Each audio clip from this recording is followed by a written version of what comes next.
servir copes quan només tenien llicència per servir menjar, o al revés, ara no recordo molt bé, i a més la seva tomba es pot veure ara mateix a l'església de Sant Just i Pastor. És una persona que va existir, i el que hem fet és ressuscitar aquestes persones i durant uns dies estaran tuitejant i estaran com si haguéssim ressuscitat el seu fantasma. Per tant, Jordi, el que deia el màxim record històric. Sí, aquestes persones el que diuen ho van dir, i si no exactament el que van dir, sí el que van fer. Per exemple, ja ha començat el joc. Sí, ara us ho explicaré perquè a través del Twitter de Maticat Ràdio estem seguint la vostra llista, la llista d'aquestes persones, d'aquests 14 personatges que van viure en aquell moment, i us he d'avançar que Rafael Casanova ja ha fet el primer tuit.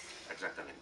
I què diu aquest tuit? Ara mateix el que està fent Rafael Casanova és inspeccionar les defenses amb el capità Lanuza, que a més també m'he fixat que heu posat una etiqueta que és 11.7.1714. Sí, aquest és el hashtag que la gent que vulgui seguir la llista ha de fer això, ha de buscar coixinet 11, 7 amb lletres, 1714, repeteixo, coixinet, 11 amb números, 7, les 3 lletres, i a continuació 1714.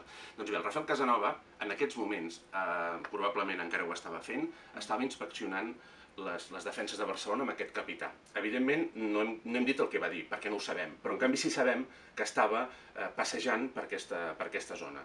Això és molt important. Hi ha un rigor històric absolut. Penseu que tots aquests tuits, que seran més de 300, entre 300 i 350, han estat revisats per tots aquests especialistes en història moderna, en història del 1714, i tots ens han dit, endavant, que tot el que esteu dient és absolutament veritat. Hem tingut també un assessor lingüístic. Vam tenir, al primer moment vam pensar, ostres,